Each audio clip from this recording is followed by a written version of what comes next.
Right, Carlton King, the former Scotland Yard Special Branch and MI6 officer and the author of Black Ops.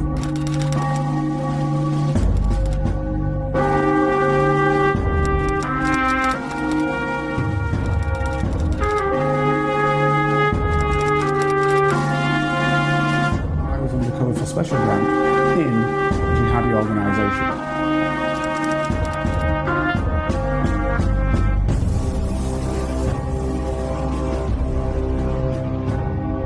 My name is Carlton King, and welcome to the Black Spy Podcast, the show that shines a light on the world of secret intelligence, national security, and armed governmental personal protection operations. But actually, what viewers, regular listeners I should say, know is that what we actually do is we look at geopolitics in the round, in all aspects of geopolitics. And with the war going on between the United States, Israel and Iran, we couldn't but look at this. So this is week 2 of looking at this situation. But what I wanted to do, as I explained in week 1, was to look at it from a different perspective, to give you sort of an overview about how governments do things and about how sometimes other governments, let's include the United Kingdom government in that, perceive things or want the public to perceive things in ways which are different than the public may have perceived them without being directed to do so. So in this episode, what I'm going to do is I'm going to play you a lot of clips of different individuals from some different shows, from TV, whatever. And what I want to do is to show you what you generally do not hear regarding how this war against Iran has come about. You know, people think, well, I'm going to say people seem to forget. No, they don't forget. They're just not told, to be fair, that when we go back to June 2025 and the first attack which the Israelis carried out against the Iranians, supposedly to defeat the Iranians from creating a nuclear bomb, something which they could have done for at least 20 years, but have chosen not to do. And as I explained before, that the Director of Central Intelligence, that's all of the United States agencies, all put together, including the Central Intelligence Agency, the DEA, Defense Intelligence Agency, etc., etc., etc., NSA, all put together, all the intel, and the person who runs that is the name of Tulsi Gabbard, who was put in that role by President Trump. When she was asked in a Senate meeting, did Iran pose a threat in terms of creating a nuclear bomb? She was very, very clear and said no. She said all of the agencies say Iran potentially can create one, but is not doing so and appears not to desire to do so. And she also went in and mentioned because of the fatwa, which is the religious edict put out by the then, he's now been assassinated, murdered by the United States, the then head of Iran and the Iranian, the Iranian Islamic Republic, Ayatollah Khamenei, that creating an atomic bomb, a nuclear bomb, should not be done because, and listen to what he's saying, or what he said in his fatwa, because it is immoral. Because nuclear bombs are not targeted, they kill civilians, etc., etc., and they are not targeted weapons of war, but are weapons of mass destruction. And hence, because they are weapons of mass destruction, they are immoral, and Iran will not create one.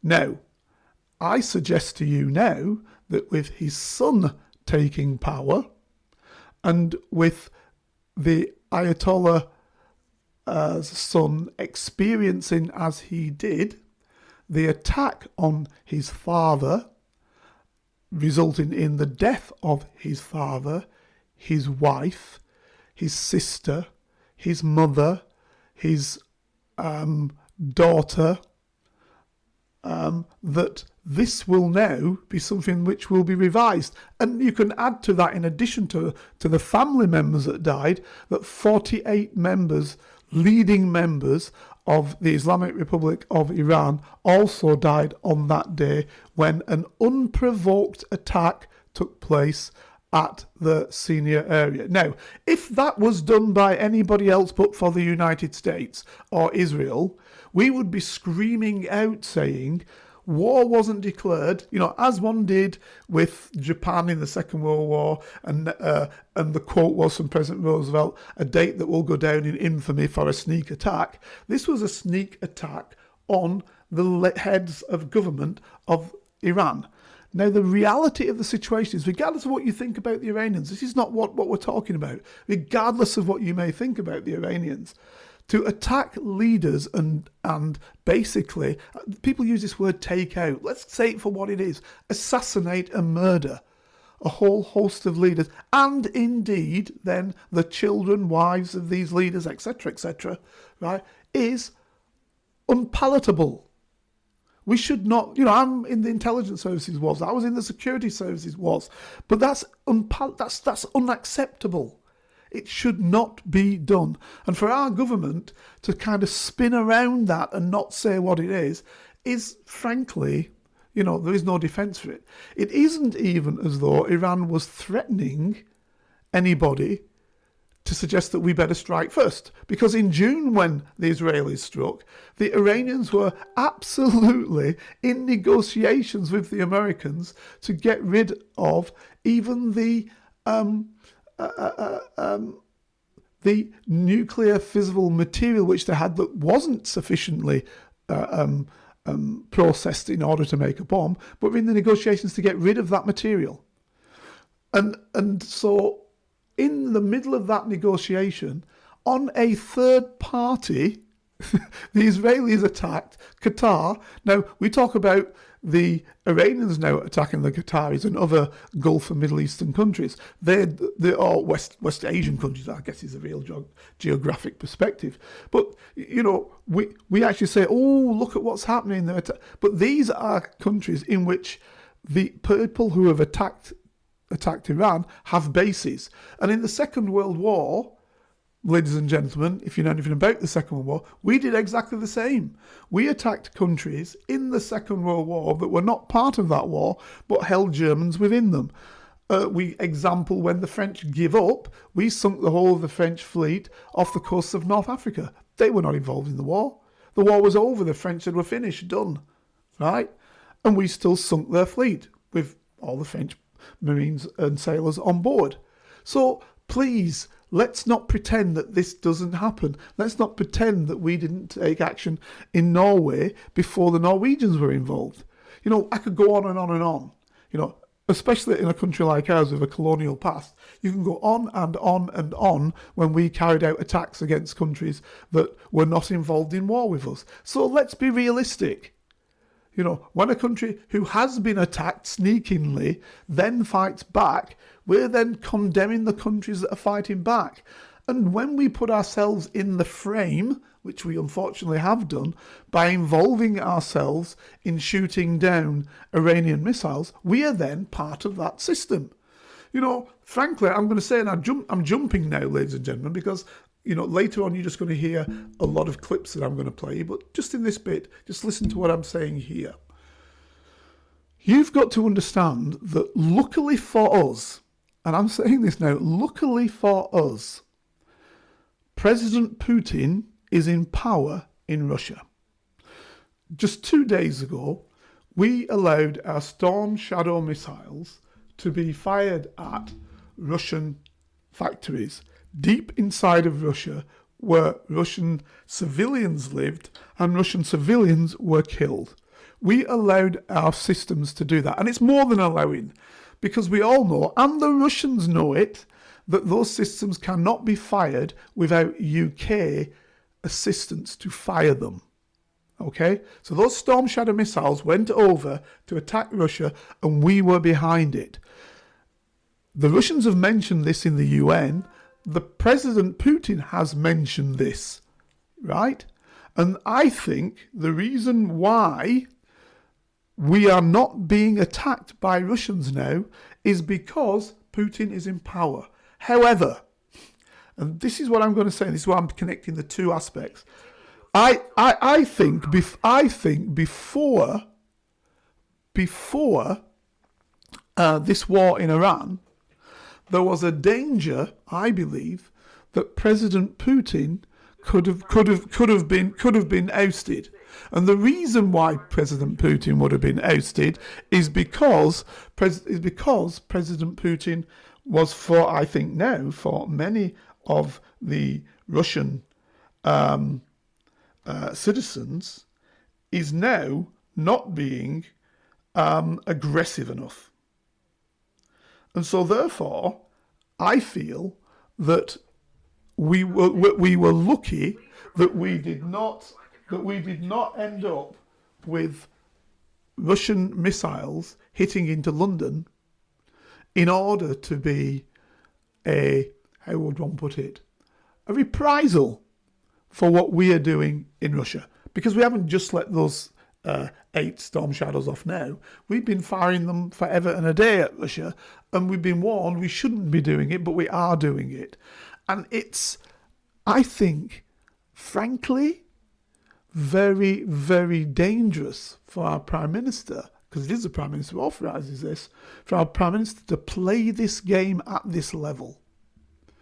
You know, it's all about geopolitics, assessments, analysis, etc. But really, when you're playing with nuclear weapons, when you're playing with nuclear states, you know, really do your analysis. And I think that if President Putin is in any way, shape or means deposed, who comes in will actually not play Putin's game. They will be totally and utterly aggressive to those who are aggressive to Russia. And in the case of Britain, I believe that means firing rockets missiles at Britain directly. I totally believe that. And if somebody comes up and wants to give you some other analysis, please do. There is no way that if Putin is deposed, the person you get is more amenable to not having war. The person you will get, and if you just need to look at anything of Russian literature, in terms of newspapers, obviously I'm not a Russian speaker, so that will be in English written Russian newspapers, or in the English media of Russian television or whatever else, English speaking media, you will see that most of the people are much more aggressive than President Putin is, and believes that they should actually go ahead and retaliate against the Western powers, particularly Britain, we're spoken about all the time, who are allowing missiles to attack Russia. So this has changed a little bit, I think, and given President Putin a little bit of leeway, because now President Putin can turn around and say, well, because we've worked that way, this war's now happening in Iran, and because of the way the war's being conducted by Iran, which is a sensible way, in terms of attacking the Gulf states, etc., and not allowing their oil out through the Straits of Hormuz, we now have the opportunity to make hay and bring a lot of money into the coffers of Russia, which eases the pressures on the Russian people, etc., etc., etc. So I think that the war has given us, frankly, and many won't see it this way, but I'm saying it, and please understand my analysis, they've given us actually another opportunity not to have missiles rain down on us. But in order to keep that way, our leaders, our Prime Minister, needs to turn around and think, this is not a game we want to be playing, a game of chicken with Russia. Okay, so that was my first bit of analysis, ladies and gentlemen, for the first 15 minutes of the show. The next elements of the show are going to be an understanding of how many people have seen the situation in West Asia and how they saw actions taken by the United States, not just over the last year, the last 2 years, or indeed when President Trump was in power before, or indeed under President Biden, or indeed under President Bush, but over the last 40 odd years. But they're going to talk about it. And particularly some people like Ambassador Chaz Freeman, who was an ambassador to Saudi Arabia of the United States, and others, they're going to explain why what we are doing now, why what's happened is wrong, why attacking a people is wrong, and why we've probably bitten off more than we can chew. So, ladies and gentlemen, listen and please take note. Donald Trump's mental health concern for you after some of the things that he's been saying in Europe? Well, he said a lot of crazy today at Davos. I think it's time to take the keys away from Grandpa. I mean, he doesn't seem like he's all there. I'm not naive about what I've said this morning and how that will be reflected in the official White House account. I'm not naive about the fact that he threatened to prosecute the Fed chief in the United States of America, who's literally going after his enemies with the FBI and the DOJ and these power ministries. I'm not naive about any of this. I'm not naive about the corruption and the graft at a scale we've never seen in American history. I'm not naive about folks writing billion-dollar checks to Witkoff, to Jared Kushner, for this new peace deal they're announcing today. I'm not naive about the fact that the President of the United States made $1.5 billion+ in the last 12 months, personally. How in the hell are we putting up with new... Beginning with what a US reporter asking the US Treasury Secretary Scott Bessent what he thinks about sanctions. And what you'll find when you listen to this is you hear how he basically explains how the US has gerrymandered the economy of Iran to try to bring the Iranian people into into outright riot and to try and overthrow their government. So you hear that from Scott Bessent first. Then secondly, you will hear from Judge Napolitano's programme, you'll hear Colonel Lawrence Wilkerson, who was the one-time Chief of Staff to General Colin Powell, first when he was Chairman of the Joint Chief of Staff, so that's the highest military officer in the United States, the person who controls the military there other than the civilian head of that. And then secondly, when General Powell became Secretary of State, which is the same for us in the United Kingdom as Foreign Secretary, so you can argue the most powerful Foreign Secretary in the world, that Lawrence Wilkerson was his Chief of Staff. Now what you need to note from that is that Lawrence Wilkerson had then access to all of the knowledge, all of the intelligence about the activities that the United States was trying to undertake to defeat Iran and to bring Iran into war, going way back then, all the way through to the Reagan administration, and then thereafter to Bush II administration. And you'll hear how he speaks about a former Secretary of State, Madeleine Albright, before the Secretary of State, who then became Colin Powell, when Colonel Wilkerson was the Chief of Staff for Colin Powell, as he was the most powerful military officer. You'll hear how a certain question is given in relation to Iraq about what the United States activity is in Iraq and what that means then to the people of Iraq. And you may be shocked if you don't know this, what is then answered to the question that is put to the then Secretary of State. And what I'd like to say is the reason why I'm mentioning all of this is because what I want you to understand with the clips that I'm playing is that the actions against Iran are not new, and that the activity in general to create and to try and form what people would call regime change, which basically is overthrow of a government from the United States, has been going on forever. It's not new to Trump. The difference is that Trump is very loud and shouts loud and says, this is what I'm going to do, and is very bombastic about it. Just that other presidents have gone about it very quietly often and let the CIA do its business without shining a light on it so much.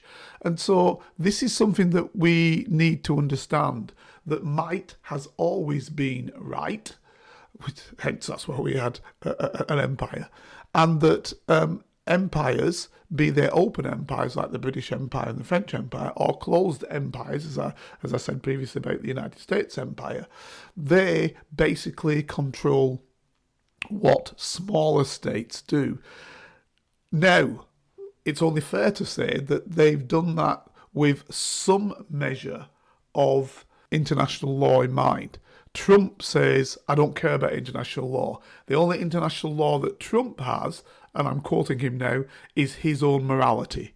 So please listen to the next clip and, get a feel for this. What do you want to say about sanctions? Something else you've been working on, of course. What are you planning there in terms of Iran and the impact there? Do sanctions actually work?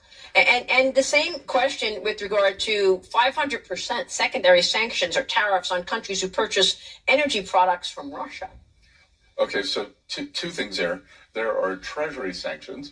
And if you look at a speech that I gave at the Economic Club of New York last March, I said that I believe the Iranian currency was on the verge of collapse, that if I were an Iranian citizen, I would take my money out.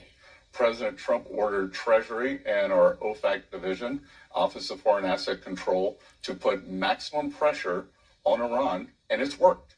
Because in December, their economy collapsed. We saw a major bank go under. The central bank has started to print money. There is a dollar shortage. They are not able to get imports, and this is why the people took to the street. So this is economic statecraft. No shots fired, and things are moving in a very positive way here. Colonel, I find this repellent.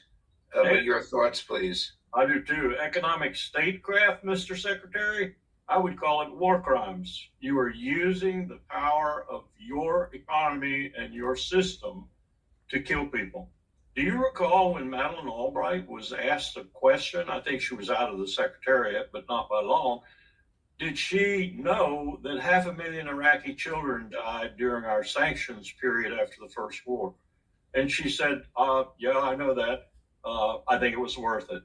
I think that was a reprehensible statement, just like I think Scott Bessent is a reprehensible individual. He's Steve Miller with a $sign on his forehead.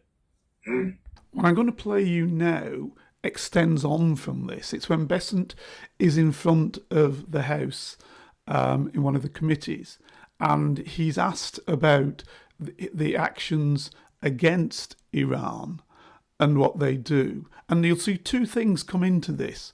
One is you will see the party political aspect of the United States, where obviously the Trump government wants to blame everything on to Biden. And the second bit is another element of which the attack against Iran for the United States now, not for Israel, is also part of. And that's the battle, the real battle, the battle against China.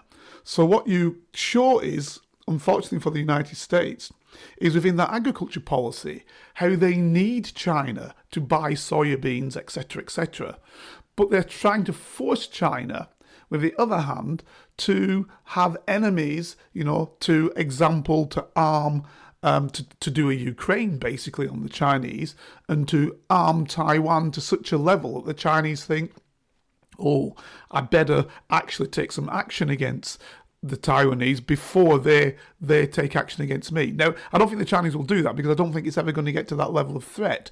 I mean, with Russia, the level of threat was that they were killing Russian people in the Ukraine. And so there'd been a war that had gone on, you could call it a civil war that had gone on, in eastern Ukraine for some 4.5 years before Russia went in to actually, as a general rule, to save Russian people, you could argue, Russian speakers, Russian people, from being continually killed by the Ukrainian armed forces.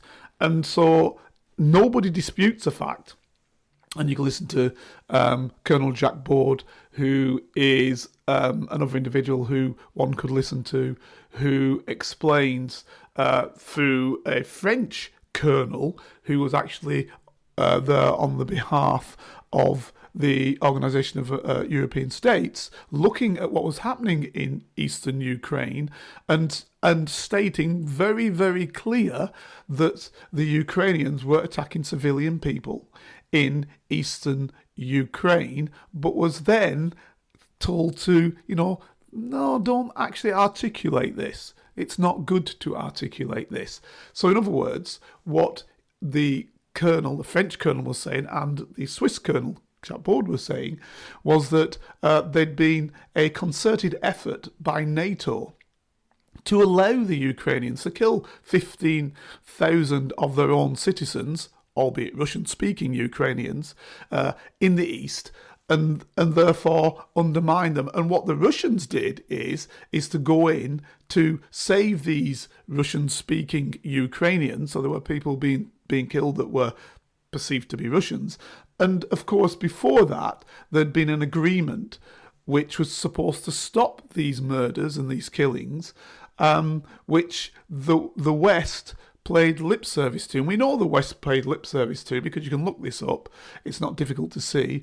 Both Angela Merkel, who at the time was the Bundeskanzler, the German Chancellor, and Hollande, who was the French president at the time, both said, yeah, we signed the agreement just to give time for the Ukrainian army to arm up and for us to train them, and we Brits were training them and the Americans were training them, to train them up so they could attack Russia if required, right? So, and then in fact, when we had our, what did they used to call her? The cabbage prime minister, because she was in less time than it took for a cabbage to degrade. She said the action in the Ukraine, when the Ukraine war started, is not Ukraine, it's actually to degrade Russia. So she made that very clear. Now, what you'll find is, and a lot of the people that I'm going to ask you to listen to later on, at your own will, I'm going to put on, after this particular episode where I'll line it all up, I'm going to put on 2 other elements that I'd like you to listen to, which are quite long. So this is why I'm saying it now. They're quite long indeed.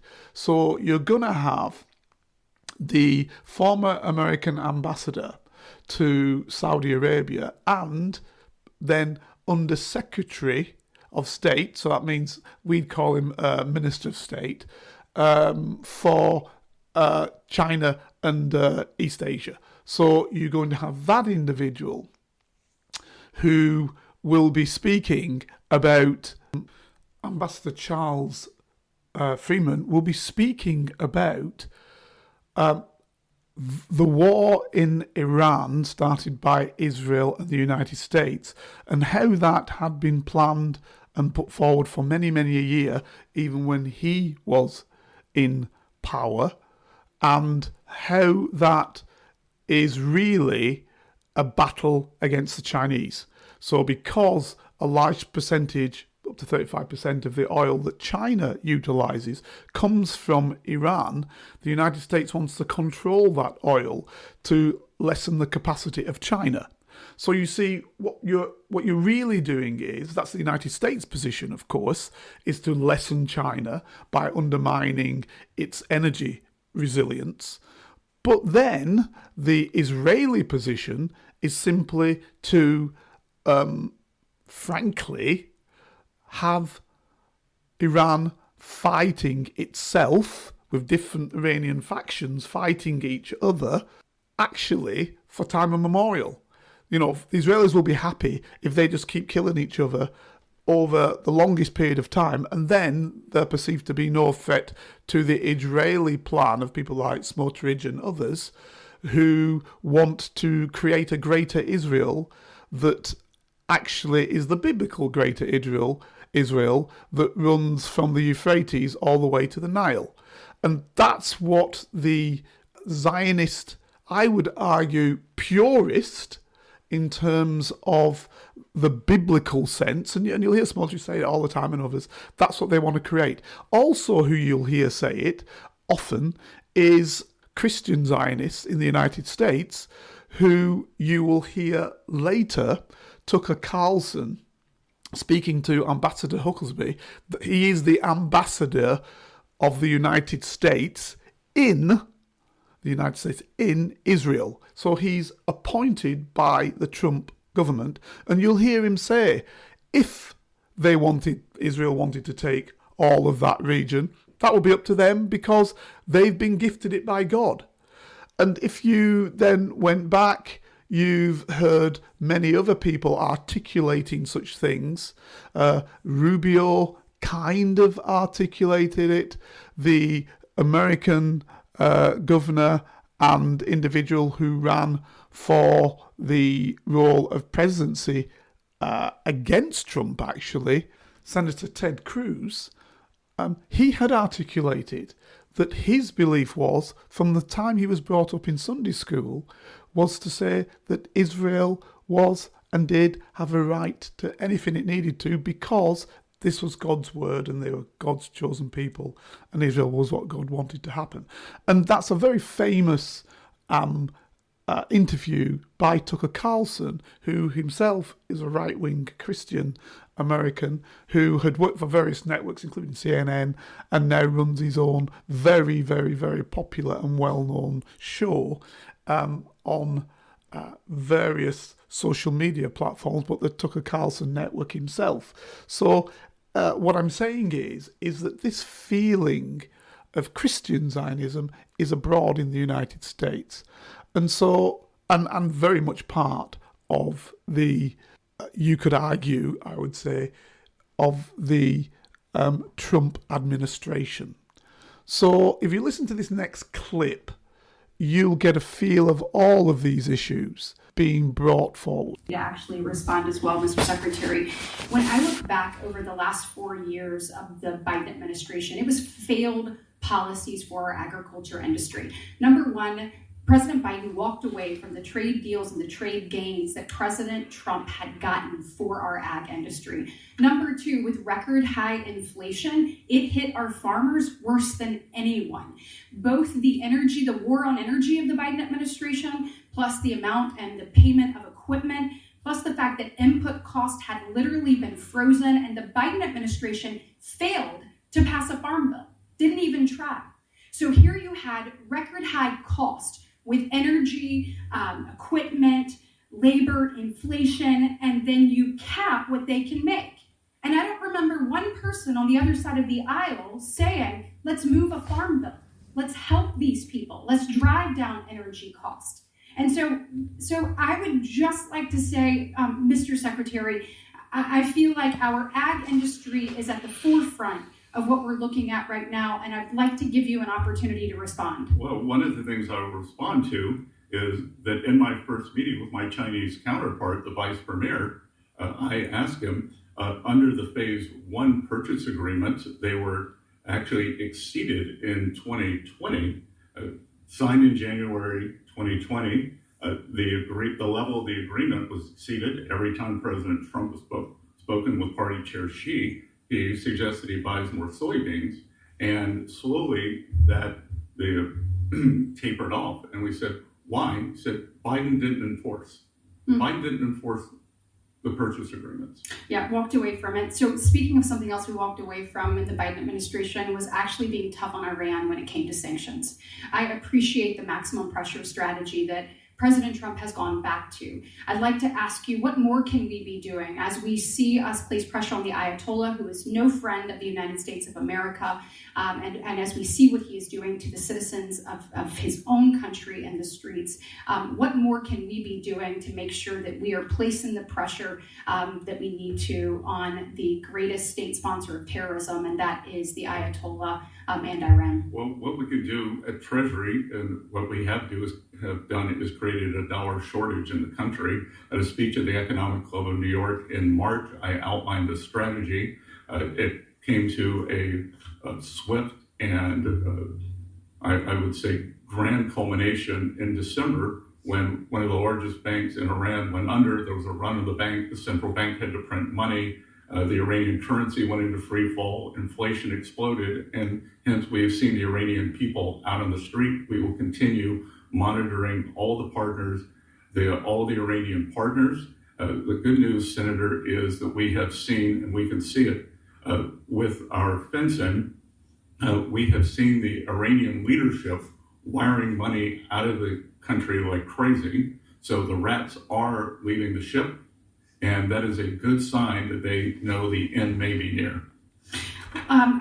So once again, at this juncture, what you find is Besant saying that they've engineered the dollar shortage so to cause problems and to cause the riots and cause basically the activity that went on in Iran, which led to the death of many Iranians. But let me get and fix on those 3 points, because I want to make it very, very clear from a position of knowledge, not a position of not knowing anything. So from a position of knowledge, what I'd say is the largest state sponsor of terrorism is by no means, I'll repeat that, by no means the Iranians. The Iranians, yes, do support some of the groups, which Shia groups, which carry out actions against Israel in terms of, as they would perceive it, freeing the Palestinian people. So Hezbollah, Hamas. But of course, as we know, some of these groups were also paid by the Israelis in the first place to form a split in Fatah between the Fatah government, which was running the whole of the Palestinian area, and Gaza. So they were supported by the Israelis to do that. Whether Hamas knew that where the money was coming from, I don't know. But we know that, and I know that as a fact. So that's that perspective. Secondly, I would easily argue, and I'm not alone in this, you're going to find a whole host of, if you want to go on the internet, you'll see them, people like Larry Johnson, Colonel Wilkerson, as I mentioned previously, Colonel Davison, you'll have Colonel McGregor, you'll have, these are all American, as they would say, patriots who fought for the United States. Larry Johnson was a CIA analyst. You'll also have other CIA officers in the clandestine service, people like Phil Giraldi, who was an officer, as I said, in the clandestine service. So that's a service that does all the nefarious activities, who will tell you that, the United States supported a whole host of groups, probably more than many others who were carrying actions out against various states. You will also, Ray McGovern, who was CIA analyst and briefer to the president President Reagan back in the 80s, and produced a lot of the national intelligence estimates. I think he was the chair of the National Intelligence Estimates for the United States, particularly orientated towards the Soviet Union at the time. These are all individuals that make it very, very clear that the United States has supported a host of what one would call terrorist organisations. So the MEK example, which is an anti-Iranian group which took part in the demonstrations, riots, whatever you want to call them, and have been supported by the United States, in Albania, trained, provided with arms. Kurds were provided with arms. Baluch provided with arms by the United States. All of them to try and take action within Iran, so that when the dollar crisis happened, these people were put onto the streets. And this was also articulated by the former head of the CIA, Pompeo, who basically, and former foreign secretary as well, Secretary of State as the Americans call him, who basically said, when the demonstrators were on the streets, he said, and Mossad is with you too, right? and by extension the CIA, is with you too on those streets, causing havoc. And the numbers of people killed were not as it has been orientated in the press, unfortunately by the BBC as well, up to 30,000. We can see that the figures are around 3,000, 3,500 people were killed, and indeed many of those people that were killed were the security forces of Iran, because these individuals from the various terrorist groups supported and armed by the United States and by Israel were tasked with killing the security forces, so the security forces then react and kill Iranian citizens. This is basic playbook stuff that you get if you're trying to do regime change. It happened in Maidem and happened in many other places. That's what you do to heat up the public. The problem is that it didn't work. And that's why there was the necessity to carry out the invasion. Now, the reason why I'm telling you all of this just after that piece is because it's stated as fact there, and it's picked up by Western news agencies as fact, who tend not to try to bottom out any of these facts. And these so-called facts, another issue. I mean, Trump was the one who termed it fake news. Well, that's what you've got, fake news. And then Besant also says that we're seeing bank accounts flowing with people going out of the country. Well, clearly that's not the case, because as you know, since the war started, they killed 48 of the leading individuals, including the Ayatollah, and none of them were leaving the country. So what you've got to look at reality as opposed to what is being said. And the problem is that analysis is never done on many of these issues. So these are just some of the people who are articulating daily, in fact, oftentimes on the various media outlets which we have on the internet, social media, rather than in the mainstream media, because the mainstream media doesn't pick them up. I mean, people like Chief Dennis Fritz, for example, who worked in the Pentagon during the Operation Iraqi Freedom and began to understand that the war was not just. And various other individuals, Scott Ritter, who was at the time the individual who actually sought out Iraqi weapons of mass destruction, particularly nuclear weapons of mass destruction. He had before been working with the Soviet Union as the US's individual to make sure of compliance on middle-level nuclear missiles between the United States and the Soviet Union at the time. This individual was a Marine intelligence officer, a major in the United States Marine Corps, and was given the task to do the weapons evaluation and assessment, nuclear weapons evaluation and assessment. He was the one who said, from what we can see, Saddam does not have any weapons of mass destruction, nuclear weapons of mass destruction. He wanted to tell that to all, including the President of the United States, and was then cold-shouldered. In fact, so much so that his own words, he was told by a CIA officer that if you don't play the game, they will, let's just say, F you, and you'll never do anything again. He then became, as we know, a outspoken individual prior to the Gulf War, explaining that there were no weapons of mass destruction, and has subsequently also been able to articulate various elements in terms of intelligence that are not true or that are exaggerated. There are many individuals, including Phil Giraldi, ex-CIA clandestine service officer. Look, you can go on and on and on, and many of these individuals are speaking out.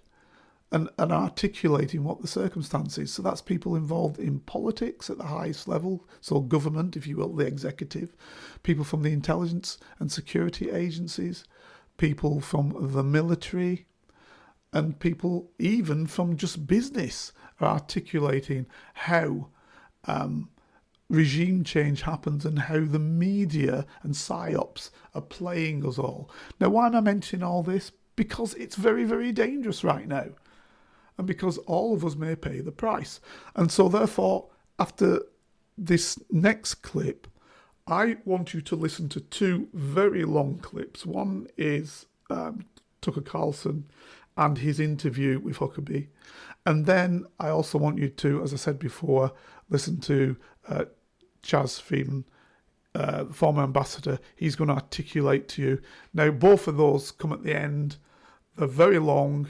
I hope you will listen, but if you don't, listen again next week when obviously we'll do something completely different. But what I want you to do is be fully aware and fully cognizant of where we are with this situation right now in the United States and in Israel and in Iran. And I want you to understand the position that there is now with Christian Zionism and the dangers that that brings, trying to bring about the end of days with Jewish Zionism and where that is with the position which we have, and also with Islamic Shia situation whereby killing a grand Ayatollah has brought many Shia from around the world out in anger, and how that is itself also a problem. In other words, what I'm trying to say is playing with religious edicts and religious perspectives is one of the most dangerous things that one can do. And Trump has walked into that. That's not even talking about the political aspects of trying to defeat China by defeating Iran, of trying to undermine BRICS by defeating Iran, of talking about attacking Cuba, again, to undermine the whole, if you will, feeling of the global south moving away from the West.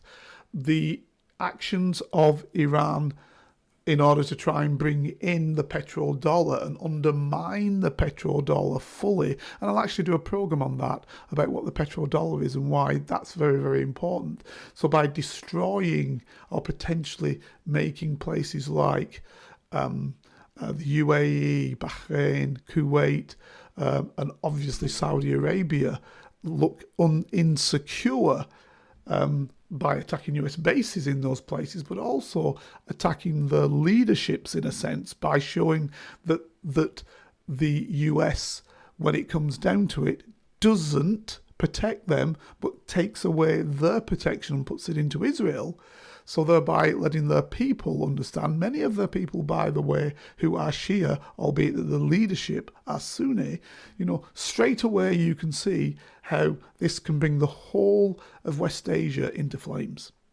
So it's very, very important that you, listeners, especially those involved in geopolitics, understand geopolitical perspectives, that you understand how playing with religious fire is extremely dangerous in all facets, in all parts of the world, and how religious extremists all over the world are problematic, and we shouldn't be fanning this. The following is an example of the end of days religious beliefs of people in power within the United States, both within the military and within politics in general.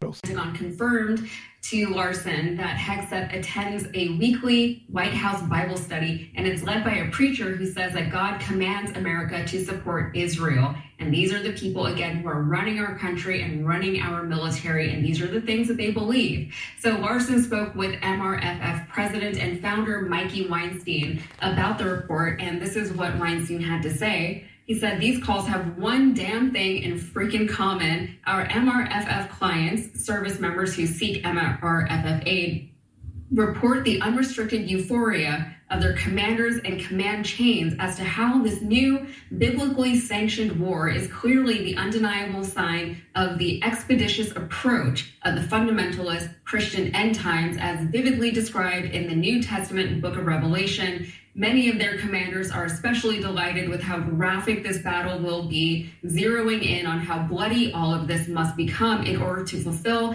and be in 100% accordance with fundamentalist Christian end-of-word eschatology, and that is, the end of worldness. That is terrifying that they seem to be giddy about everything that's happening. Weinstein says that this kind of end-of-the-world thinking creeps up any time that Israel comes up. So after October 7th, 2023, Hamas is obviously attacked Israel, for instance, and the MRFF reported a complaint about an Air Force commander who said at a briefing that the war between Israel and Hamas has all been foretold by the book of Revelation in the gospel of Jesus Christ, and no one can do anything about that. Wow. As for what these evangelicals are even talking about, evangelicals are, in many ways kind of like OG Zionists. Many, including many in our government, believe that Israel must exist in order for Jesus to return. However, Pete Hegseth's Bible study leader, preacher Ralph Drollinger, teaches that the reason to support Israel is that God still blesses Israel's allies and curses Israel's enemies, even though Israel killed Jesus. And of course, this is rooted in historic anti-Semitism. So if you needed more proof that our government was being run by evangelical Zionists, I do have a quick clip to show you. This is Republican Representative Tim Burchett, and he is being asked a question about Israel and the second coming of Jesus and the United States' role in facilitating that. Do you think there's a role of religious extremism here in the U.S. funding and shaping the conflict? I mean, there are a lot of folks who are part of the evangelical movement that want to support Israel. And we don't really kind of see that same kind of constituent group pushing the other way. Yeah, I wouldn't label the Baptist or the evangelical community as extreme because I feel like they're following the scripture and what the scripture says about Israel. Those who bless Israel will be blessed. I mean, they take it literal, and I'm one of those people. There's some Christian Zionists that do believe in some of these biblical prophecies, and they're very controversial within the Christian Zionist evangelical community. Yeah, and believing in Armageddon, that there will be a final battle around Jerusalem, and that after that battle, there's a judgment day, Jews will be killed or converted, Jesus will come back, there's going to be a rapture event. What do you think about those kind of prophecies? I believe Jesus will come back, and I'm going to be on his side. I imagine that the representative would argue that his religious feelings are his business, and if he shares them with his constituents, that is okay, and that's not problematic. The problem is, however, when that flows into the military, which the US military is said not to be and orientated indeed under the UCMJ, which is the Uniform Code for Military Justice, not to be specific to any one particular religion. So when you hear reference in what the reporters saying, the female reporters saying to you of the MRFF, that's the Military Religious Freedom Foundation, which was created to make sure that the United States doesn't go down the route of becoming a religiously orientated military, not least because the United States throughout its history has had massive problems, as has the rest of the world. I mean, we only need to think about Northern Ireland and the situation between Catholics and Protestants, or the 100-Year War between Catholic and Protestants. We can go on and on and on. And in the United States, you've had Brigham Young for the Mormons, you've had various Quakers who did not fight, but others who killed Quakers. You've then had other religious denominations, and I'm just talking now Christian religious denominations, who killed each other based on the religious denominations. And so when you add to that source all of the other various potential religious beliefs of an American people who are a multifaceted people and always have been since the coming of the European to that area, and the bringing with them of people from all parts of Asia, Africa, etc., then the last thing you possibly do want in your military is a perspective that orientates one area of religious freedom as opposed to another. So it's a secular force, and that's what the MRFF is trying to maintain. But it would appear that the Secretary of State for War, Pete Hegseth, is changing all of this and bringing into being a Christian, if you will, Crusader-inspired military. And finally, before I go into the sort of two longer segments that I did explain that I would utilise, that of Ambassador Chas Freeman, US Ambassador Chas Freeman, and also Tucker Carlson speaking to Ambassador Huckelby. What I'd like to do is first put a couple of British guys in there, in fact one, to be fair, although Commodore Steve Jeremy from the Royal Navy speaks on the issue in some depth. Alexander Mercurius speaks on the issue in great depth. I'd also like to actually play a former member of the Secret Intelligence Service, better known as MI6, colleague, and that's Alistair Crook, who orientated himself forever and a day towards the Middle East and has understood the Middle East in great depth and detail.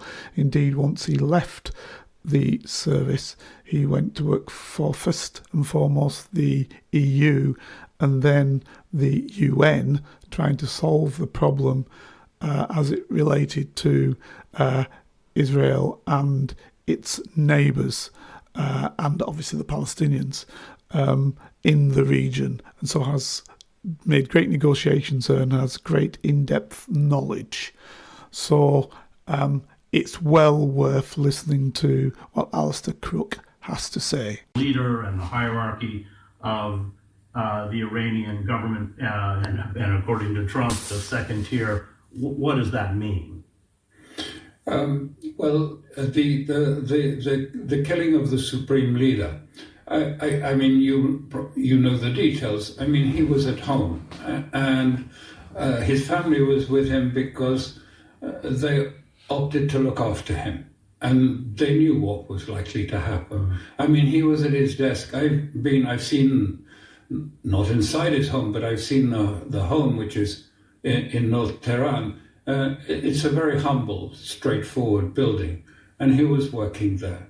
And he had said just before it, he said, I'm 86, I'm semi-crippled, I have my dignity, but that's all that I have, but which it was something that you gave to me, and I'm happy to give my life for the Iranian people. Whether we find that strange or not, or whether we find it, irrational, that is how he thinks and he thought.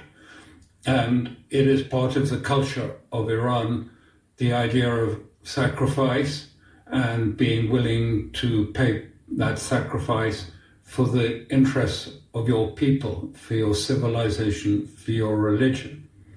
He was very popular. He had a big following in Shia Islam. As you know, they have a thing called, I suppose you call them the guides, Majahiyya. This is the senior clerics. They don't give instructions, but you choose which one you follow, and you get their teaching, moral teaching, ethical teaching, teaching about marriage, as well as everything else. And he had one of the biggest followings, not just in Iran, but across the whole region. The Supreme Leader had a huge following. And so his death has really fired up Shia Islam, not just in Iran, but in Iraq particularly, but across the region. And in Bahrain. Bahrain is probably closer to regime change than any other state at this point. It's 70 to 80% Shia, and it is ruled by a Sunni king who has an all Sunni protection force surrounding him. And there are huge protests and there are huge demonstrations. And there's, if you like, at this time there is an uprising to remove him.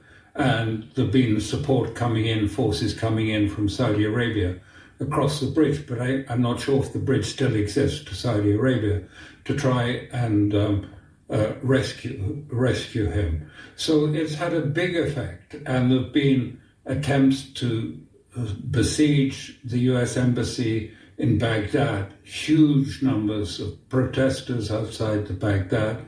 There were protesters in Pakistan besieging the consulate. And 2 or 3 of these senior Shi'i leaders, religious leaders, have issued fatwas for jihad, global jihad against the United States and Israel. And these are being followed up, and it is having a marked influence on particularly the Iraqi militias, the Hashad groups, who are attacking in Erbil, and they are also attacking American air defense systems and American radar systems throughout Iraq, which are probably amongst the most important, because it's from Iraq that Israel has been doing its standoff, firing its standoff cruise missiles into Iran. We should note that at least 60%, maybe more, of the Iraqi population are Shia. And when you talk about attacks on Erbil, that is the Kurdish area in the north controlled by the Kurds. Perhaps no ethnic group in the Middle East has been used and discarded as much as the Kurds. And it looks like they're about to be used and discarded once again. So since you mentioned Erbil, why don't you talk about this idea of arming Kurdish militias to go into Iran? I don't think it'll happen at all. I don't think it's... first of all, there was in June when there was an attempt. Let me just paint the background because it's important. This is part of the Israeli, if you like, ultimate plan for the future of Iran is to fire up separatist elements, Kurdish, Baluchis, Azeris, all of these. They've actually written separate constitutions, prepared separate constitutions, so that separate, if you like, self-sufficient states could be constructed in Iran to divide Iran into sort of ethnic divisions. And then the aim for Israel is then to have sectarian conflict between these states to leave Iran weakened, in chaos, and unable in any way to threaten Israel, rather like we see in Syria. That is not the American objective, which is regime change. Just to be clear, the American at the moment is simply to copy the Venezuela model and to, if you like, get rid of the leader, and then it was assumed there'd be a popular uprising and there would be a popular, if you like, takeover of the government, and that Trump would do some sort of deal with a more amenable person and declare victory. And that's why it was supposed to be a quick operation. He keeps saying and talking about, but Maduro, it was the perfect operation. Quick, clean, short, we did that. So we just have to kill the Ayatollah, and then we'll be in the same position, and we can declare a victory, and we can do that before the markets open on Monday. And of course, it hasn't worked out like that, instead of which there have been millions coming onto the streets in Tehran. I mean, it's Ramadan there, but after the feast, which marks the end of the day of fasting in Ramadan, I mean, the Tehran is just packed with pro-state support for the Islamic State. Would it be too much of a stretch to say that this has ignited, in the eyes of the Shia world, a war against Shiism? Yes. This is seen as, if you like, there is an overtone, not with all of them, but there is a tone of jihad, of holy war. And this is being, of course, this is being amplified by the fact that in the United States, some of the instructions for commanders to brief their troops, saying this is, a God's war, and that Trump is the instrument of God pursuing this war, and that it was written in the Bible. And there've been, I believe, you know more than me, but there've been many protests amongst the military at these instructions that they've received, calling it. I mean, so, in a sense, this is a sort of eschatological element within the US, and of course, each is feeding the others eschatological sentiments. So finally, before I leave you with the two large excerpts, which I want to allow you to listen to within the show, but you could argue outside of the show, because I'm going to end the show with the next short aspect that I'm going to explain.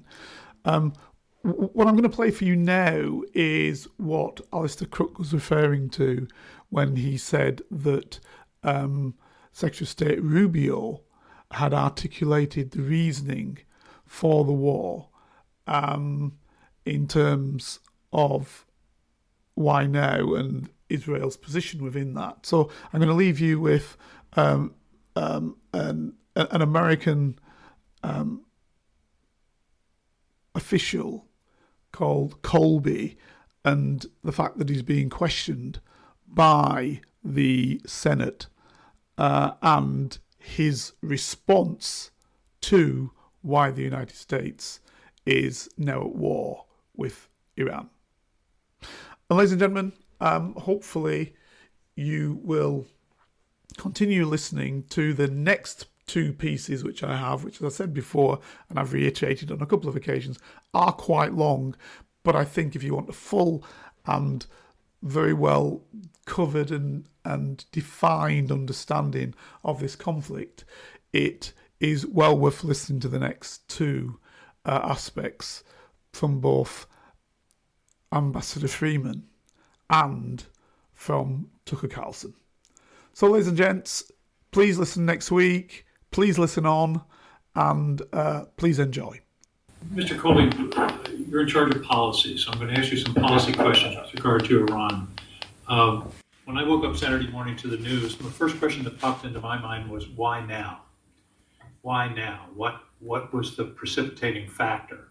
The threat of missiles, there was discussion of rebuilding the nuclear capacity, but none of those were imminent in any way. Yesterday, Secretary Rubio told us why now. In a stunning statement, we knew that there was going to be an Israeli action. We knew that that would precipitate an attack against American forces, and we knew that if we didn't preemptively go after them before they launched these attacks, we would suffer higher casualties.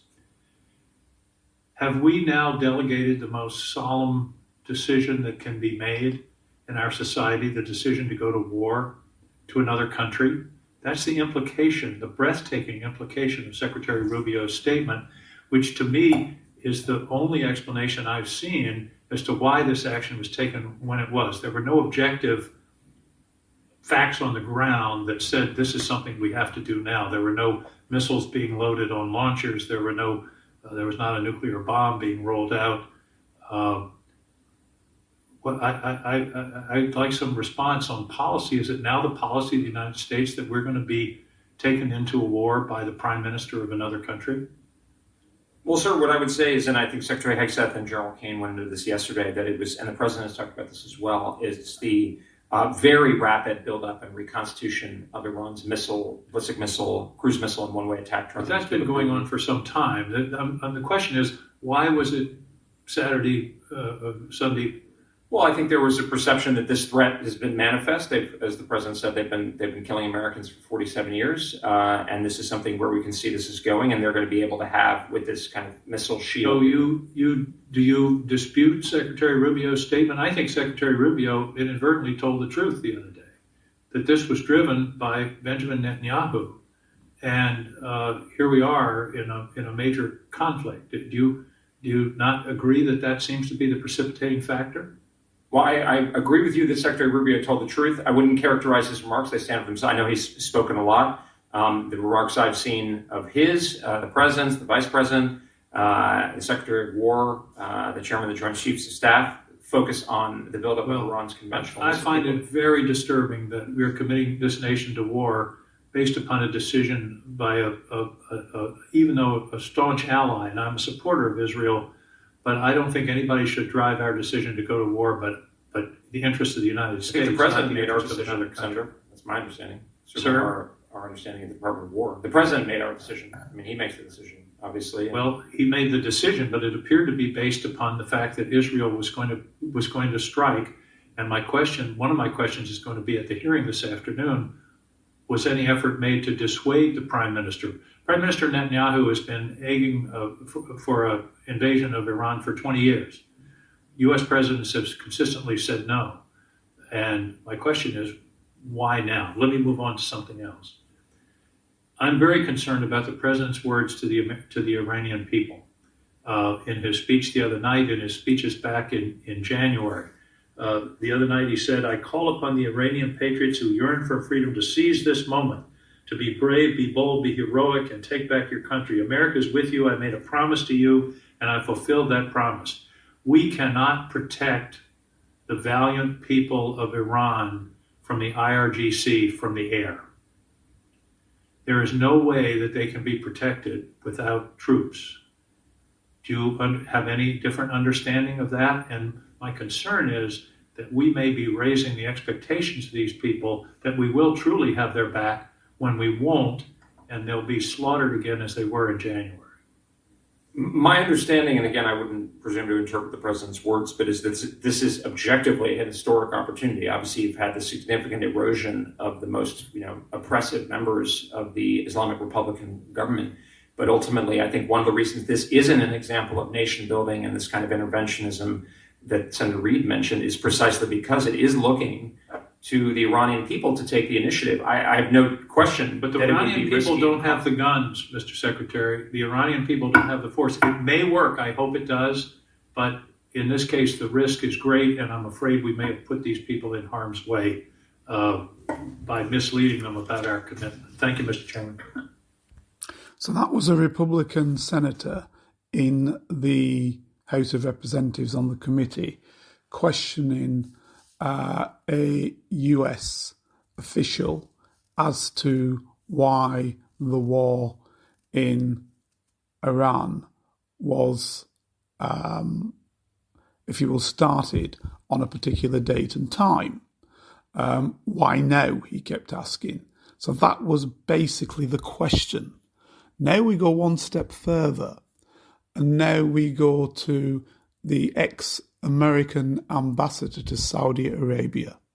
Please note that most of the people who I'm playing for you are patriot American officials or ex-officials. This is official Ambassador Chaz Freeman, who was, as I said, a former ambassador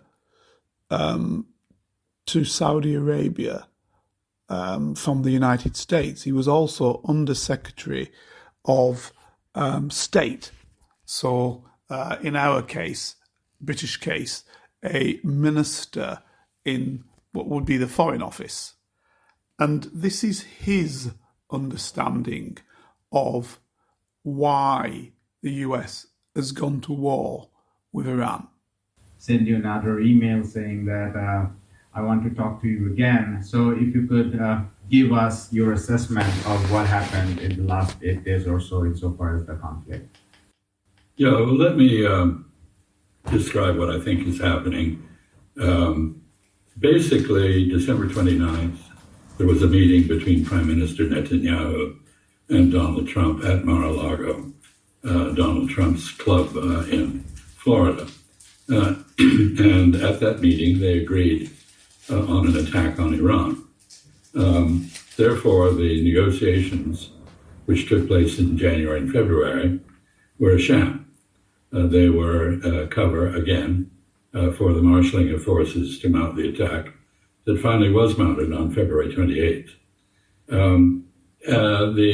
The attack is in pursuit of Israeli strategy. There is no American strategy. There is an American campaign plan to implement the Israeli strategy. The aim of the Israeli strategy is to devastate Iran, to eliminate it as a competitor for influence in West Asia, and thereby facilitate the Greater Israel project, which envisages everything from the Euphrates to the Nile becoming a Jewish managed state, presumably an apartheid state, as Israel itself is. So that's the theory, that's the strategy. It's part of a long-term plan. Prime Minister Netanyahu has openly admitted that he's had this fever dream of finding an American president willing to do his way for 40 years. And in Donald Trump, he's found that man. The campaign plan on the U.S. side really involves a very intensive set of strikes on Iran, on multiple targets in Iran, with a view to destroying Iran's capacity to conduct a war with Israel. But that campaign plan, in my view, is failing for the simple reason that the Iranians have spent 20 years preparing for an air campaign against them. When they think they're about to be attacked, they relocate the sensitive materials or equipment that might be destroyed in an attack to hiding places. Now, let me talk about the Iranian strategy, because they do have a strategy. First point is that they are sick and tired of continual provocations, assassinations, attacks, negotiations that are cover for surprise attacks, and they're going for broke. They are following a strategy that will not stop until they reach their objective, which is to devastate Israel. In other words, having received an existential threat from Israel, they now pose an existential threat to Israel.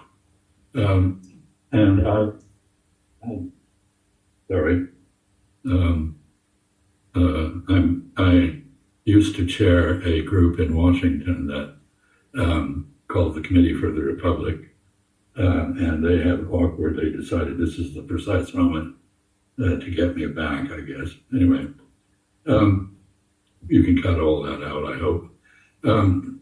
Let me go back. So the Iranian strategy is basically modeled on Muhammad Ali's strategy called rope-a-dope. That is, take all the punishment you can, behave, if you will, like Afghanistan or Vietnam, and bide your time, hide your capabilities until the other side is sufficiently exhausted so that you can deliver a knockout punch. Here we see a familiar pattern from the June war of 2025. Namely, Iran has begun the war by expending its least advanced ammunition in an effort to deplete the intercept capability and the defense capability of Israel and the United States.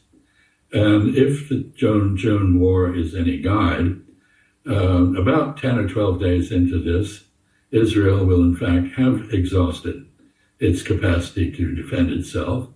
Shortly after that, the U.S. will run out of munitions. Why? Because every intercept attempt involves at least 2 or 3, and sometimes as many as a dozen or more interceptors being fired, each one very expensive and each one in short supply. So the inventory of interception capabilities is rapidly depleting. The United States is beginning to cannibalize systems in South Korea, THAAD, Patriot, and in Japan, in order to supplement the dwindling logistical support for this war in West Asia. So Iran has not even begun to use its hypersonic weaponry, which remains underground in storage, waiting for the right moment.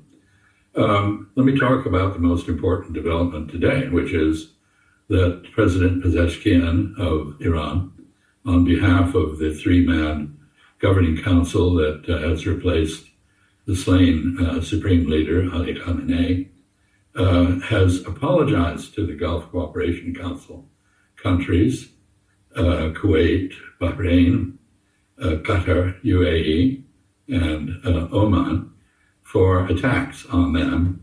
And he's claimed that this is because Iran deliberately decentralized its military command after the attack on the Supreme Leader, and that people were conducting unauthorized attacks. That is not true, but it is a very deft way of giving an excuse to the Gulf Arabs that they need in order to meet Pezeshkian's conditions. During the time, the war opened on Saturday, about 1 a.m., with an attack on the Supreme Leader by the Israeli Air Force. It was immediately responded to by Iran, which knocked out most of the radar systems and other equipment that the U.S. had deployed to the region. There is some evidence that all 5 THAAD radars, theater high-altitude air defense radars, were destroyed. A $1.1 billion radar at Al-Udeid in Qatar was destroyed or severely damaged. They not only knocked out the eyes and ears of the United States in the region, but at least one of those installations was aimed at China and Russia. So the United States has been decisively weakened in those terms. The American bases became militarily inoperable. The personnel were evacuated to hotels. Iran then followed up by attacking the hotels. So what is going on here is a very deliberate strategy combining diplomacy with force to convince the Gulf Arabs that they cannot afford to have American bases on their territory, that far from defending them, these bases make them vulnerable to attack. And Iran has gone farther. It has openly threatened to destroy their oil production and gas production capabilities. It has closed the Strait of Hormuz. I'll come back to that. But the military attack, although I'm now speculating, there must have been a very intense dialogue between the various GCC capitals, Riyadh, Abu Dhabi, Doha, Kuwait, and so on, and the Iranians about Iran's terms for calling off the attack. So they have now called off the attacks on the condition that none of these bases be used against them. Donald Trump has said this is an Iranian surrender to the Gulf Arabs. It's not at all. What it is a ceasefire, and it probably includes, now again I'm speculating, an undertaking by the Gulf Arabs not only to prevent American use of these facilities against Iran, but after the war is over, which will be determined, I think, by Iran, not by Israel or the United States, to remove those bases. So Iran is achieving a long-term objective that it has had of removing the American military presence from the Gulf. That's my interpretation of this. Only time will tell whether that interpretation is correct or not. But I think Occam's razor the simplest explanation for what has happened usually is the best, suggests that this is what happened. Now, the Strait of Hormuz has been closed. It has been closed it was not closed by naval forces. The Iranian Navy appears mostly to have been sunk, including one Iranian cruiser that was participating in a multinational exercise with India that was sunk off Sri Lanka by an American submarine, despite the fact that I believe the American Navy was also involved in this multinational exercise. So this was a war crime, not unjustified, but it has the effect of legitimizing Iranian globalization of the war. That is, it need no longer be constrained to the region. It's very dangerous for that reason. Now, the Strait of Hormuz is closed on the model of the Houthi closure of the Red Sea. That was the first successful sea blockade conducted from the land. Iran has spent 20 years preparing the land-based closure of the Strait of Hormuz. And while Donald Trump has directed the International Development Finance Corporation of the United States to step in to provide insurance, now that insurance is not available from other sources, they don't have the legal authority or the funds to do that. So I suspect this is an empty gesture, although they are in discussion with insurance companies. Second, he's ordered the U.S. Navy to escort any tankers that are brave enough to try to run the blockade. But I think the U.S. Navy lacks both the ships and the capability to do that against land-based missiles and artillery, which cover the strait from the Iranian earth. So this is not the short, victorious war that Donald Trump imagined. He has cited multiple objectives, some of them self-contradictory. There is no clear explanation for this war. Some say it's to stop Iran from developing nuclear weapons, but we killed the supreme leader, who was the only cork in the bottle on that issue. Everyone else in Iran below him appears to have decided that there must be a nuclear weapon for deterrent purposes, and look to the example of North Korea, which responded to maximum pressure by developing an ICBM with multiple reentry vehicles, nuclear weapons, decoys that can strike anywhere in the United States. That's probably the next stage in Iran. Anyway, Iran now has the obstacle to Iran making a decision to build a nuclear weapon has been removed, both because the supreme leader who opposed it has been murdered and because the fatwa that prevented Iran from building a nuclear weapon made an exception when there was an existential challenge to the Islamic Republic, which there now is. The supreme leader who opposed it has been murdered, and because the fatwa that prevented Iran from building a nuclear weapon made an exception when there was an existential challenge to the Islamic Republic, which there now is, explicitly. The second objective, supposedly, was to counter Iranian missile capabilities against Israel. And here there's been a very convoluted argument. On the eve of the Israeli attack backed by the United States, this is an Israeli-American war, not an American-Israeli war. I mean, the prime mover is Israel, and Iran knows that, which is why it is focused on wreaking havoc in Israel, and I'll come to that. This war, before it was started, there were people in Washington arguing that we should encourage the Israelis to go first, because then we can argue that we're responding defensively to a threat of actual Iranian retaliation. That convoluted argument found expression in Marco Rubio, and then a day later he had to do a 180-degree turn and say, no, because Donald Trump said, no, Israel didn't start this war, I did. And I take credit for it.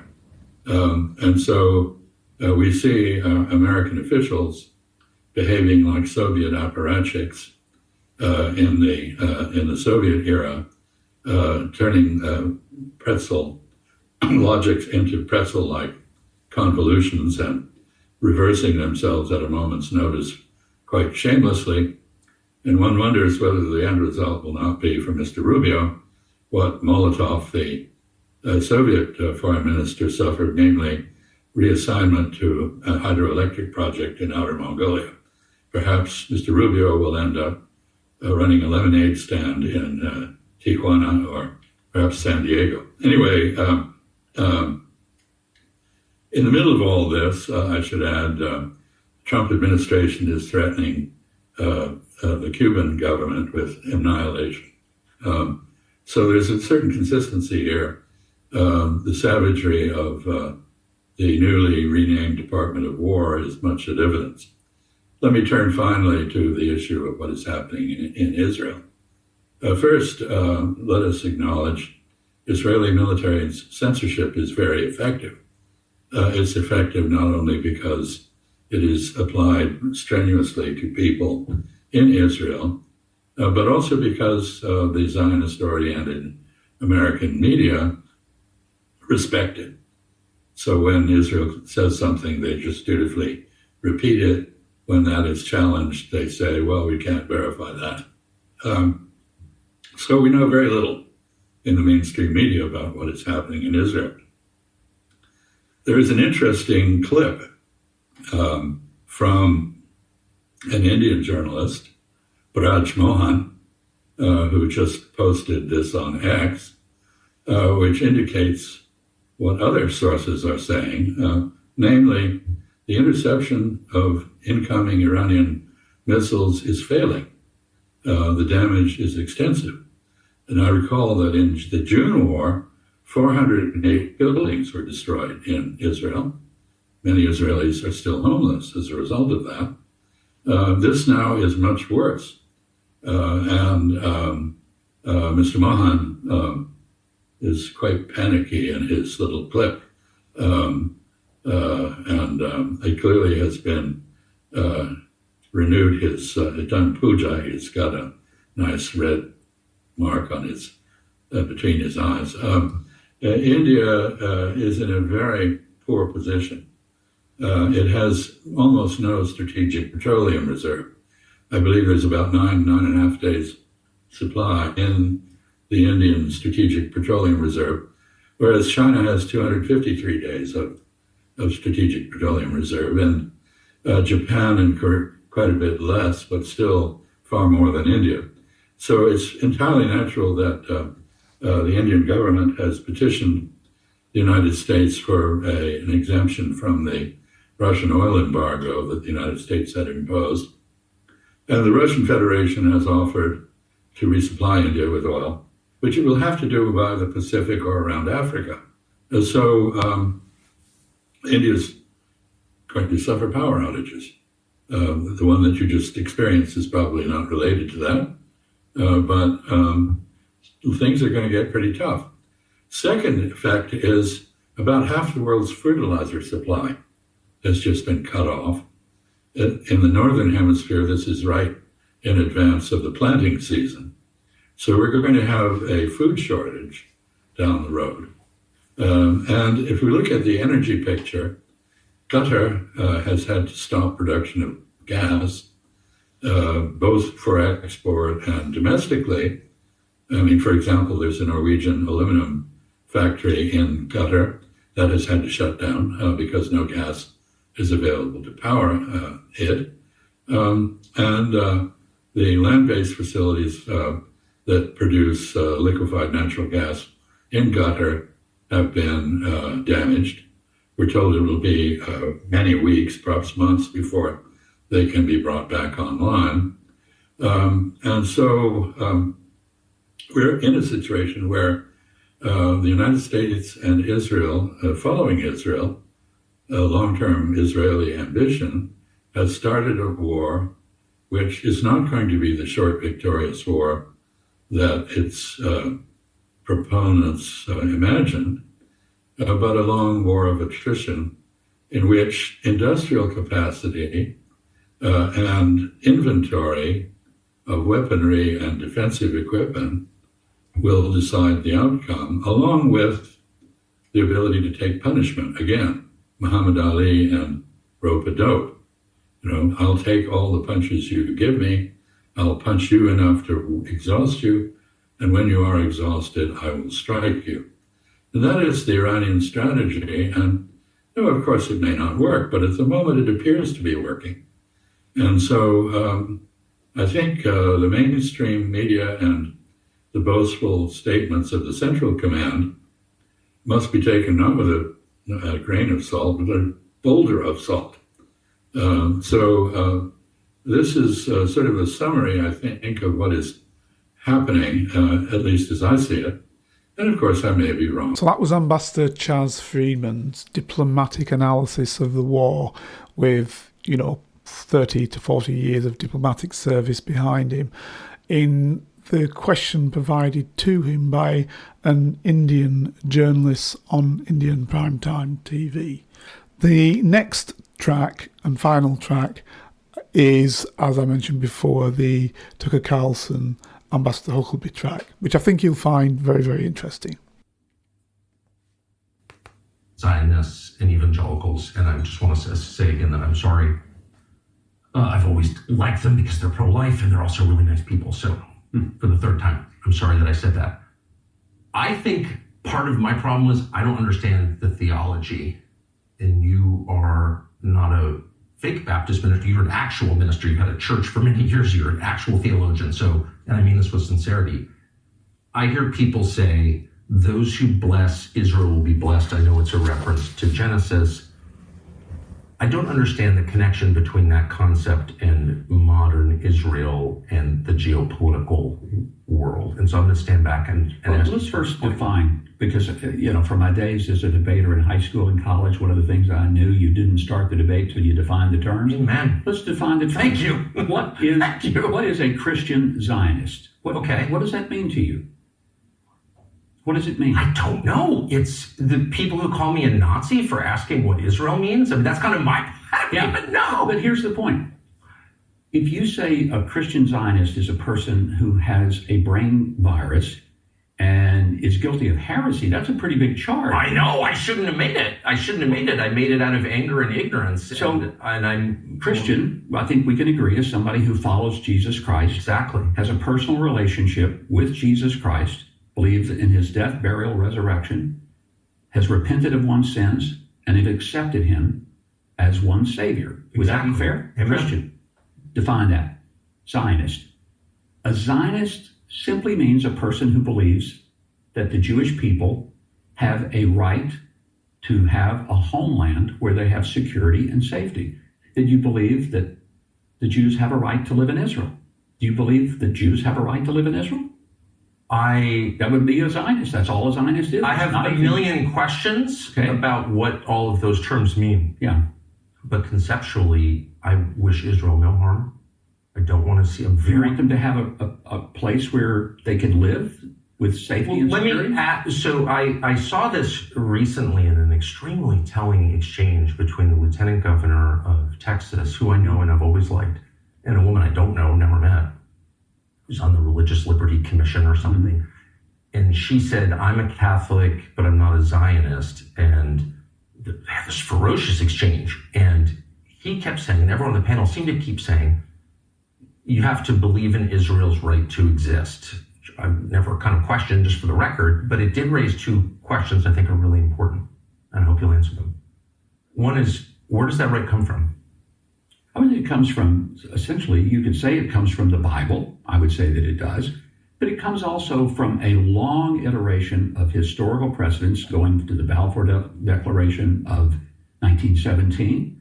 It comes from the League of Nations 1927. It comes from the United Nations 1947. Right. The Declaration of Independence of the Israel State in May of 1948. They were immediately attacked. They won the war. They were attacked again in 1956. They won the war. They were attacked again in 1967 by 5 countries. They won the war. They were attacked again in 1973 in the Yom Kippur War. They won the war. The point is, does Israel have a right to exist? They also had wars in 1982 in Lebanon. They've had intifadas, 2 of those. They've had Lebanon war again in 06. 2014. I was there. No, I'm very familiar with the modern history of the state. Okay. Pretty familiar, I think. But a Zionist simply means somebody who believes that Israel has a right to exist. Now, the question is, do you believe Israel has a right to exist? I guess. I mean, I want Israel to exist. Well, no, but I want to know what that means. So, like, do other countries have a right to exist? Well, they do exist. Do they have a right to exist? You keep saying Israel has a right to exist, and I want to know what other countries have a right. legal right, because every international body in the last 100 years has said the Jewish people have a right I to understand their indigenous homeland. My question So that's a legal right. What Do they have a biblical right? I would say that yes, but you may say they don't. I don't know. I'm actually sincerely interested in finding out what you mean by a biblical right. But first, to the legal right, does any other country on the planet have the same right that Israel has to exist? Well, you could say, does Jordan have a right to exist? When it was Transjordan and the Brits came and divided up the Middle East, and they gave some land to Jordanians, and they gave some land to the Saudis, and they gave some land to various Middle Eastern countries, and it was all carved up. And the French gave Lebanon its right to exist. Do they have a right to exist? Do they? Well, why not? Okay, so every country... Does the U.S. have a right to exist? I'm asking you. Okay, and I'm telling you, I think the U.S. has a right to exist. Okay. We came here, but we came there. We're in Israel now talking. But does the U.S. have a right to exist? Does anyone question whether we have a right to exist? I don't. Yeah, but I, of course, I'm for America. You know, good for you. So every current country on the map has the same right to exist that Israel has. Is that what you're saying? I think what we're saying is that when a country has established itself and it is following international law, it has been deemed by numerous bodies that it is indigenous to its homeland, as Israel is. This is its homeland. It goes back 3,800 years to the time of Abraham. It's not that the Jewish people just showed up here in 1948 and said, we're going to have some land. Hold on. So those are 2 different tracks, and I just want to make sure that we separate them so I understand each one separately. All right. So you're saying there's the modern legal framework, and so you said a country that abides by international law has a right to exist. I would say that is a part. Would the inverse be true that a country that does not abide by international law forfeits its right to exist? Not necessarily, if it has the capacity to stay and make its case known. But there have been Jewish people in this land, in this very land, for 3,800 years.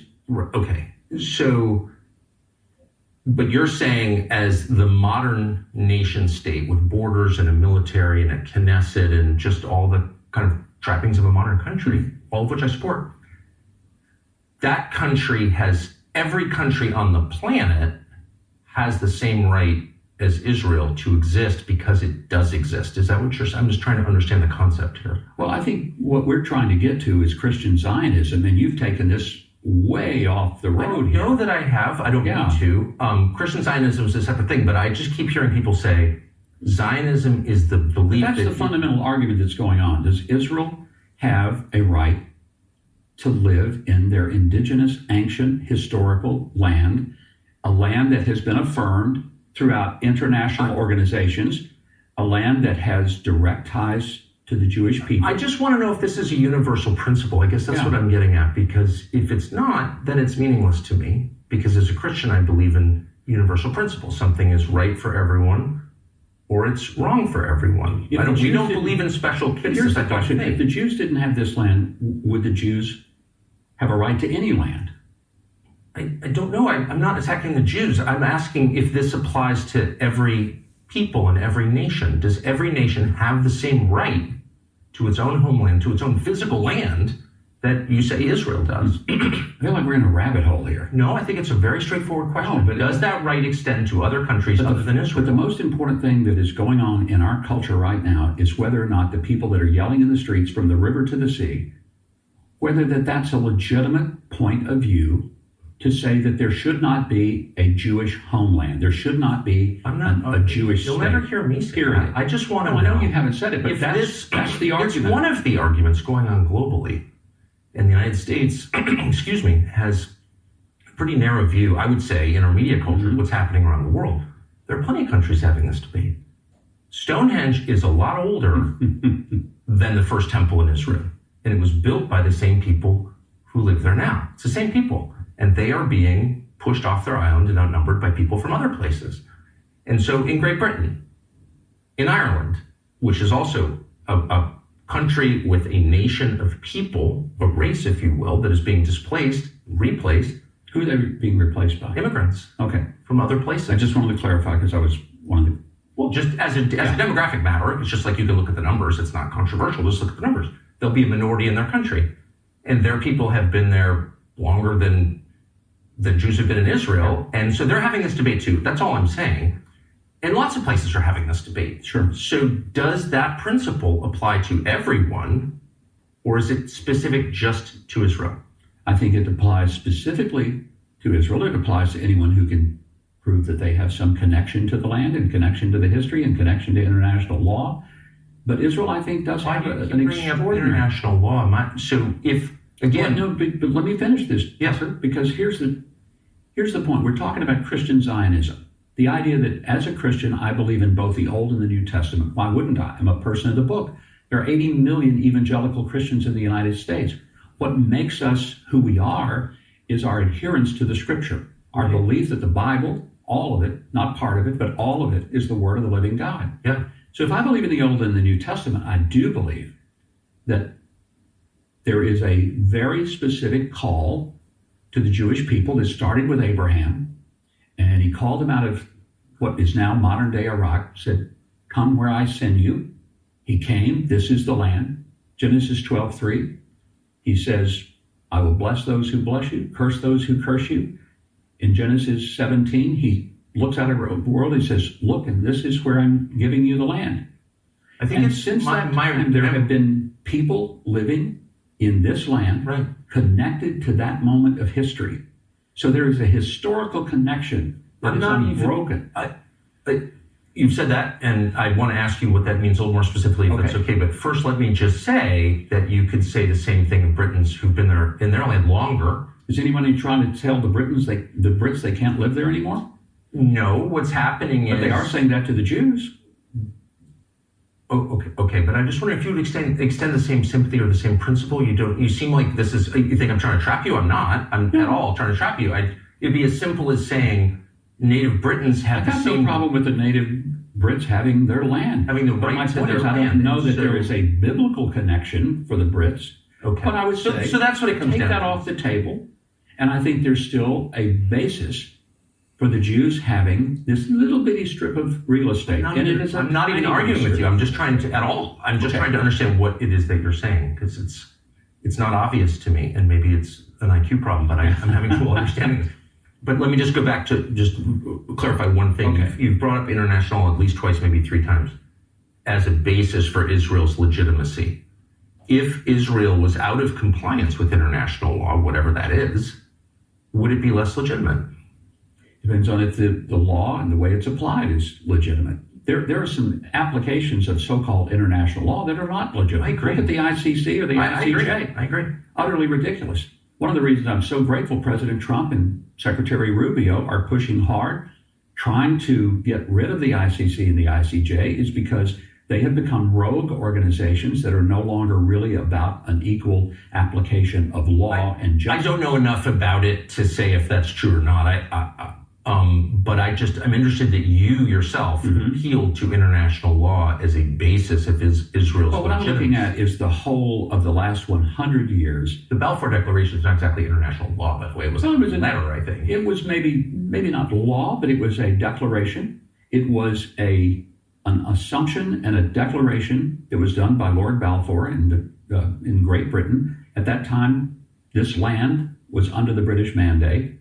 And he said the Jews should have the land that was theirs from 3,800 years ago. It was simple as that. Right. And I'm not debating that.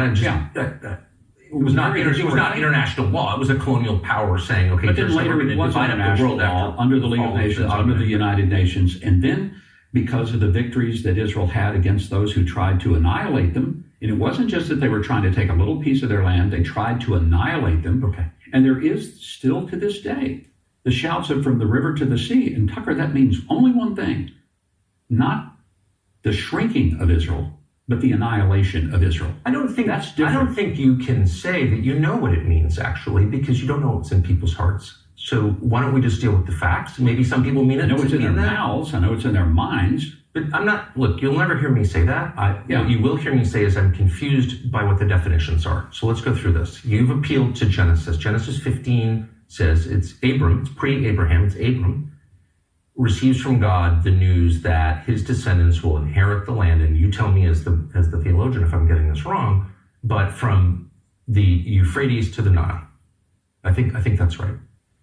And that would include like basically the entire Middle East. That would be the Levant, so that would be Israel, Jordan, Syria, Lebanon. It would also be big parts of Saudi Arabia and Iraq. It would be, I mean... I'm not sure it would go that far. I mean, it would be a big piece of land, but here's the point. It would be a lot of places that are now countries. That this particular area that we're talking about now, Israel, is a land that God gave through Abraham to a people that he chose.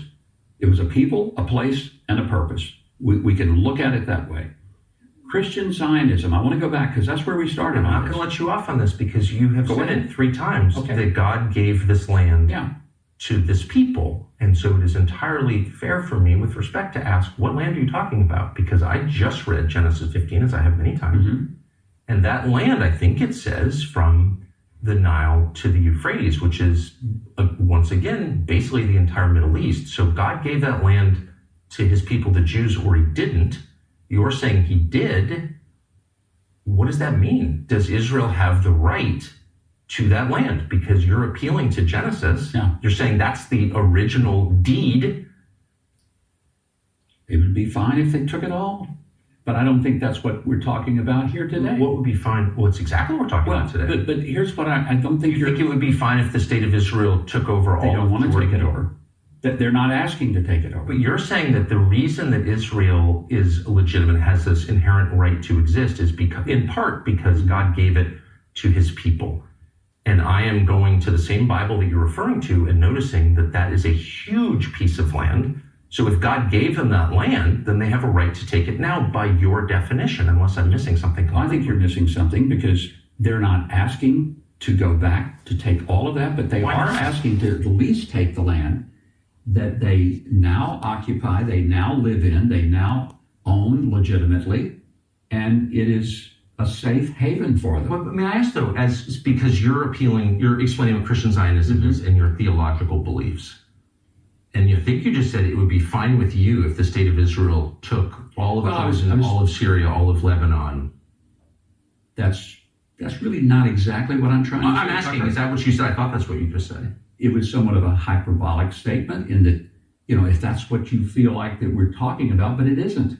Here is a working class spy telling his stories, the secrets, the lives of spies. Feel free to message Carlton King on all socials and give this show 5 stars on Apple iTunes and subscribe so you never miss a single episode. For your ears only. I was a member of Her Majesty's Secret Intelligence Service.